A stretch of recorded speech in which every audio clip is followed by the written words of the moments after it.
Welcome everyone to AJ Media's District 5 Lubbock City Council debate. I'm Adam Young. We're here with Councilwoman Karen Gibson and Dr. Brian Carr. This is part of a series of debates AJ Media is hosting to inform our audience ahead of the May 10 election. We'll start with a 1-minute opening statement from each candidate, followed by 3 1-minute questions. Dr. Carr, we'll begin with you. All right. My name is Brian Carr, and I'm a candidate for District 5 City Council. You know, I really started my political career at the feet of my Uncle Wagner as he ran back in the 60s for Speaker of the House and later Attorney General, and so I hit the campaign trail when I was 5 years old. Since then, I think my family has demonstrated a long record of public service in this community, and I'm pleased to continue that by the work that I've done on the Board of Health for the last 5 years and then chairman for the last 2 years. I believe that there are important issues that are coming before us now that I'd like to take the expertise that I've developed and the time I spent already working in the council chambers in drafting various ordinances and bringing, I think, some different perspectives on the council. Important perspectives of how to deal with water issues, electrical issues, and the city debt that we have. And so I'm pleased to be here tonight with you to talk about those. And Councilwoman Gibson. My name is Karen Gibson. I am the City Councilwoman, and I have been for the last 4 years here in Lubbock for District 5. I am physically conservative. I believe my record speaks for itself over the last 4 years. I've lived here all my life. I've raised my family here. I was raised here. My husband and I own and operate a small business here in Lubbock, so I understand the impact of taxes. We own rental property here. I certainly understand the impact of property taxes here.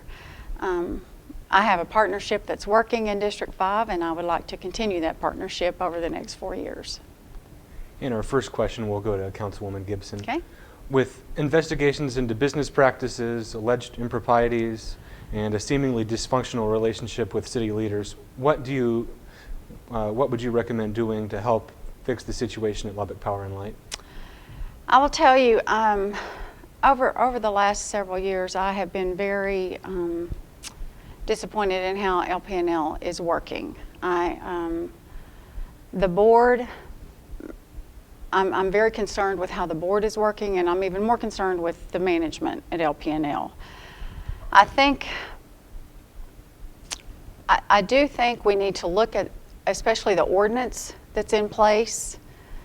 I'm not sure a charter election is in order yet, but I do think the ordinance needs to be looked at. I think a lot of that can be fixed with the ordinance.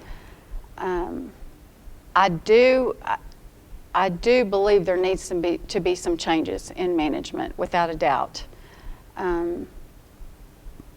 If the board's not going to do it, I think the board needs to be changed, obviously.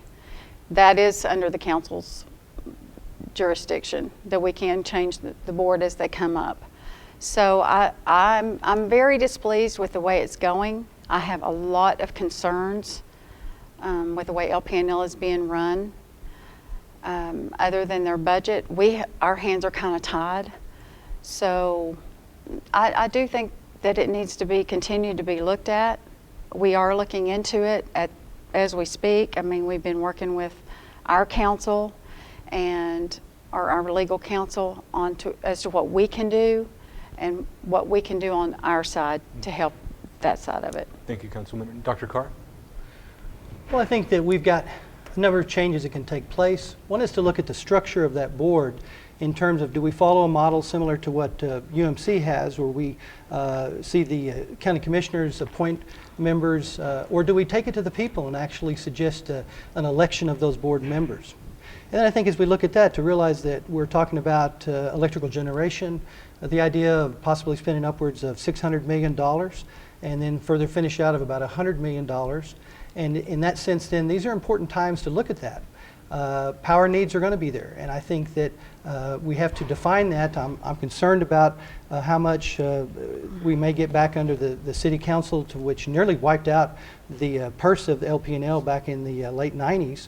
And so I think we need to be very careful about that in terms of managing this resource, because these are some major costs that could add to the debt, and we need to make some decision about exactly who controls what. And question 2 goes first to Dr. Carr. What is your philosophy on annexation and addressing growth in District 5? Well, obviously, this is a big growth area for the city. And as we look out there, we can see how as we extend our infrastructure, that I was out the other day at 114th and Upland to see a very small county road that borders the western side of a large development. And I think we need to look at the issues of developers and how much they have a responsibility to build out that infrastructure. The concerns about building the outer loop and exactly how much that's going to be put on the taxpayer versus put on the developer. And I think that, again, one of the clear differences in this race is the extent to which the money that's received from my campaign as well as my opponent, how much of it's coming from developers and how much of it's coming from real estate, and is the interest of the citizens being protected in that annexation. And Councilwoman Gibson. Well, first of all, we have a lot of land that has already been annexed in District 5 to be filled in. It is already the developer's responsibility to do the infrastructure within their development. That's already a given. I do think slow growth is the key. We have to be very careful with our water resources. We have to be very cognizant of our water, of how we bring in neighborhoods and still handle our water situation. But as far as the infrastructure, for the developers, that's already their responsibility to build in the streets, bring in the water lines, bring in the sewer lines. That is the developer's responsibility already as they build in. But as you annex, that would still be their responsibility. And our third question goes first to Councilwoman Gibson. What are the top two issues facing the city, and what would you do to address them? Well, absolutely, water is our number one. I believe that's not true. I believe generation would probably be, and water would probably be 1 and 2 or 2 and 1. It doesn't matter. 2019 is going to be here around the corner. It's going to be here before we know it. We've been working on this since before I came on council, so it's not something that has just crept up on us. We have looked at studies after study after study on the 2019 generation. I do believe with the current board and council, we're just almost there to make a decision of what we will be doing, building, what type of generation we will be building. Water, of course, is probably the major issue in that we have such a limited source. We're one of the only cities in the state of Texas that has to bring it so far. Our water is already very high. It is the highest in Lubbock, so we have to really be careful with that. It is such a precious commodity. We have water in Roberts County. We've got to get the plumbing here to get it here, which is going to be another $120 million. So what do you do with that? When do you bring that online? We still got Allen Henry that's going down. There's just a lot of issues with water that we've got to look at. Thank you. And Dr. Carr? I believe that water is the principal problem that we face, that besides conservation and the use of gray water, that I believe that it's important that we look at, for example, some of the projects in California involving the desalination from the ocean. That right underneath us at about 3,000 feet is a Santa Rosa aquifer, which at this point the water is unusable because of being brackish. However, I believe that if we partner with Texas Tech University and begin to look at this technology of removing that salt, that we can find the water that we need directly underneath our feet.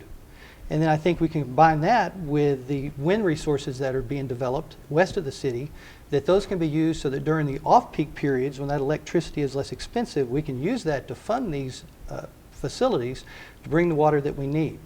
The second, I agree with my opponent that electrical generation is going to be a principal concern. And I think that there are some major questions to ask in terms of, do we build a plant, do we let someone else build it and we rent it? And these are things that I believe that we will explore, and certainly my background as a researcher is a strong one to look at those questions. And then between those two problems is the issue of our debt, that we've seen in the last 4 years an increase of $24 million, or excuse me, in the last year, $24 million from the previous budget. We're seeing transfers of funds that's gone from $10 million to $29 million, of which we're taking the resources that are making money for us and then transferring those to other projects. This practice needs to be stopped, and we need to live within our means and come up with better innovations for the money that we already have. Thank you.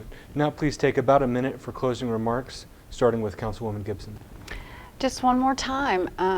I've been the councilwoman for the last 4 years. I believe my record shows what I do. I believe my record shows I'm very fiscally conservative. I do my homework.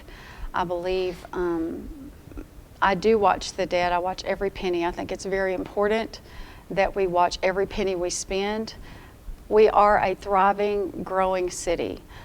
We have to be progressive, yet we have to be very conservative and watch what we do. But I think it's very important that we all work together. I think it's important that we bring our citizens in and allow them to be a part of it. And there again, I just believe that I have a good partnership with District 5, and I would like to continue that partnership. And Dr. Carr? I think there are very clear differences in this election. And apparently I've mobilized some forces against my campaign. If you look at my opponent's fundraising of $7,000 in 2010, and in 2014, $37,500, with 76% of that coming from developers and real estate and other people that I believe have some expectations about what their money will buy them. And so I believe that I represent more of a common base, that if you look at the people that are supporting my campaign, and I've got the numbers, just worked them today and have released those to the media, that I think that you can see some clear differences of who represents the district as opposed to the special interest in the district, and then who represents the greater good for the city of Lubbock. That in my time on the Board of Health, to show that I've got that concern, to see that we work across the city as well as within our own district, and to find those ways to generate the money that we have without necessarily taking additional taxes on base, because our property taxes are outrageous, hidden taxes are terrible, and I think for the common man, not the people who are the contributors to my opponent's campaign, but the people that are just trying to struggle along, that I'm the candidate for them. Thank you both very much for being here. Thank you. And thank you for watching us today. Early voting begins April 28th for the May 10th municipal election. And remember, as you prepare for voting, you can learn more about the election at LubbockOnline.com and in the Lubbock Avalanche-Journal. Thank you for taking the time to watch our debate. I'm Adam Young, and this is LubbockOnline.com.